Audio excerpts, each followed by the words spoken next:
All right, this is my one-handed warm-up, and it's my favorite warm-up to do.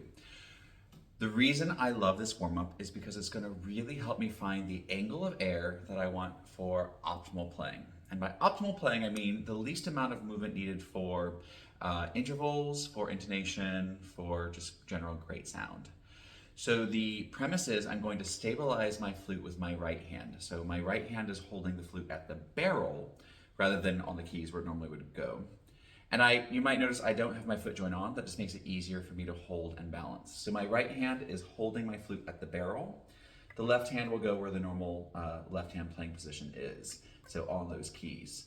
You'll notice the notes that we can finger with just the left hand are the G, A flat, A, thumb B flat, B natural, C, and C sharp. So those are the notes I'm going to focus on first with this one-handed warm-up. Again, it's about flexibility. I'm going to be moving my face, not rolling my flute in and out. So I'm stabilizing my flute so I'm not rolling it in and out. You can adjust pitch by rolling the flute in and out, but I find that to be quite limiting. So I'm going to focus on the face. Tuner, handy, I'm going to face it toward you. Starting with that G fingering, I'm going to just play a G and see where it is with my habitual or normal embouchure.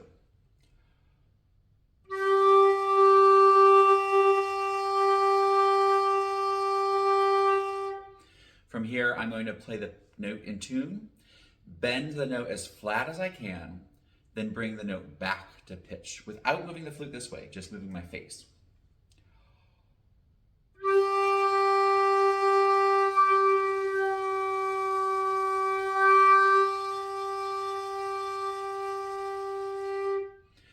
Starting in tune, bend the pitch up, then bring the pitch back to in tune.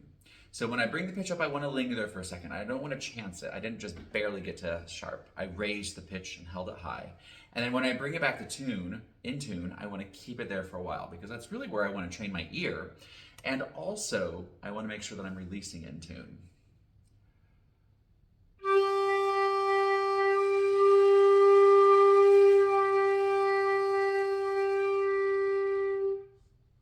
So as I release, as I do that taper or decrescendo, however you want to think of letting go of the note, I need to think about lifting the pitch back up. Our natural tendency as flute players is when we let go of a note for the pitch to drop down.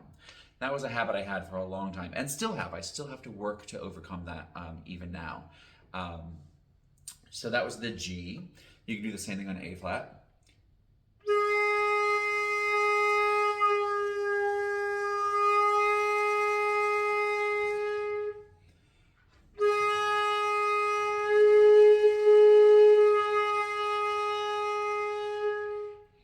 A.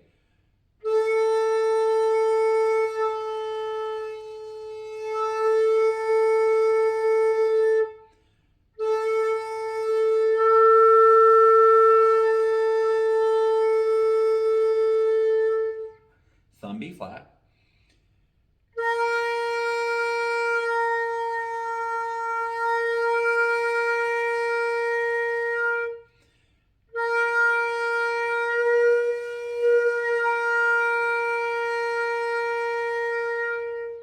And one thing to notice too is you're keeping the flute steady with the right hand, but for a second I was starting to grip the flute with my right hand, like really squeeze it. I don't want to have any tension in playing the flute.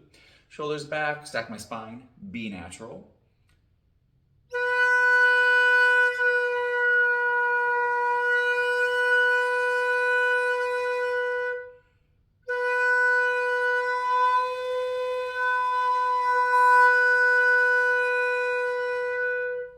C.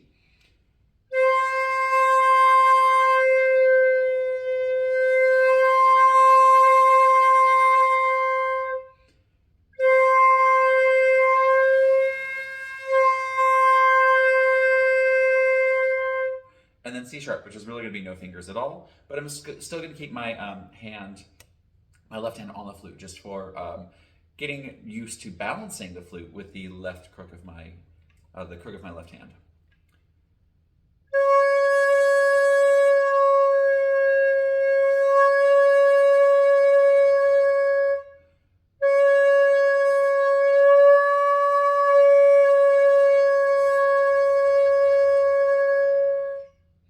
So C sharp or D flat is considered one of the least stable or most fickle notes or the hardest to tune notes on the flute, and we tend to avoid them.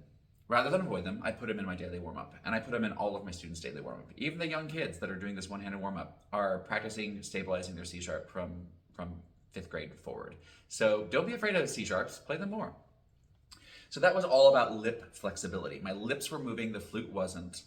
Then I'm gonna go back to the G and I'm gonna work on octaves. For these octaves, I'm gonna focus on changing the air pressure or the column of air rather than doing any lip movement at all.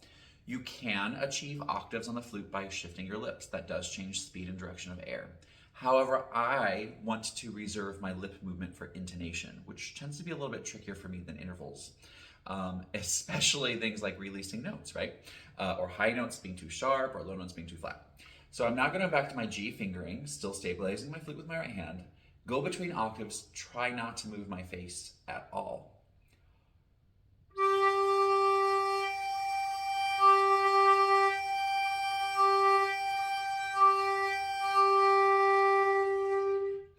A flat.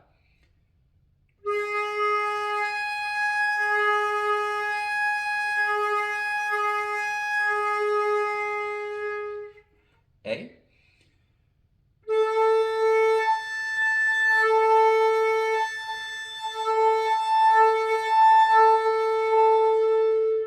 Thumb B flat.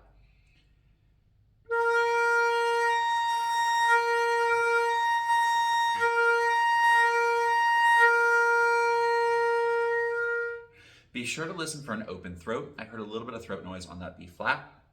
I'm going to do it again.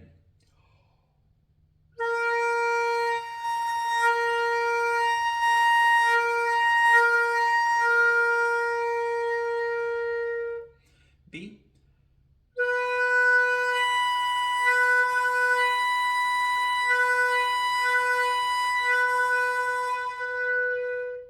And notice the descending interval is probably going to be flat. So when you go from the B to the upper B, when you go back down, it might be flat because we're used to slowing our air down to get that to happen so much, or we're used to changing the embouchure. So if you notice that the descending interval is flat, spend more time with the descending interval. Where am I on C?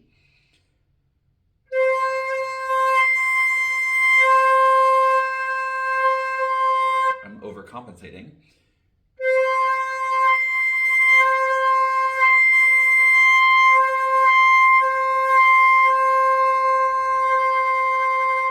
And C sharp.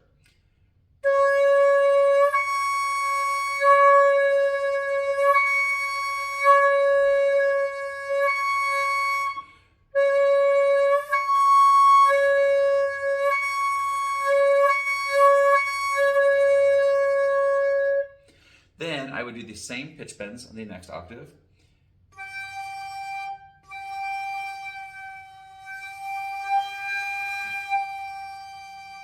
Returning to embouchure flexibility.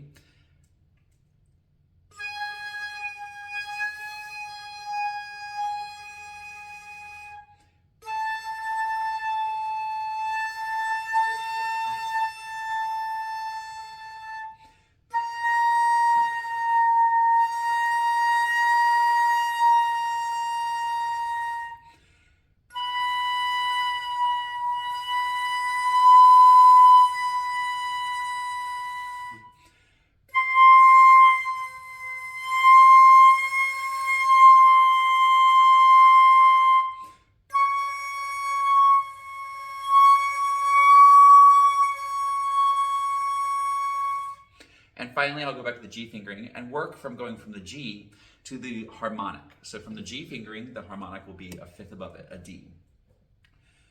Back to just air, trying to keep my lips steady, but I might move my lips a little bit for pitch.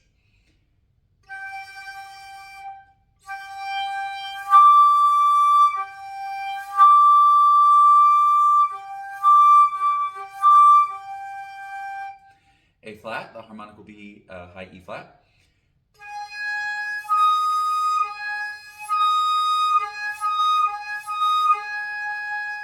A fingering for E.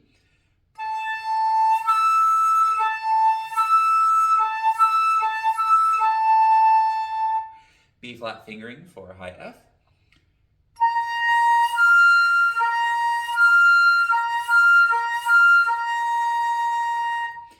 fingering for the high F sharp.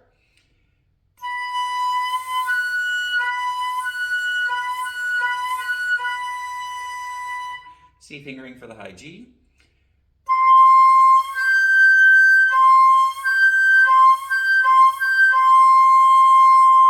C sharp fingering for the high G sharp.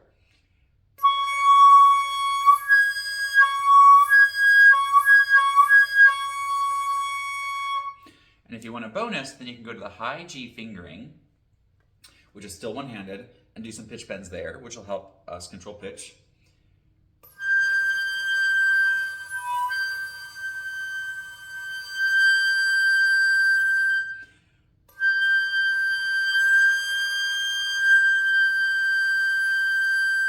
And the high A flat fingering can also be done one-handed.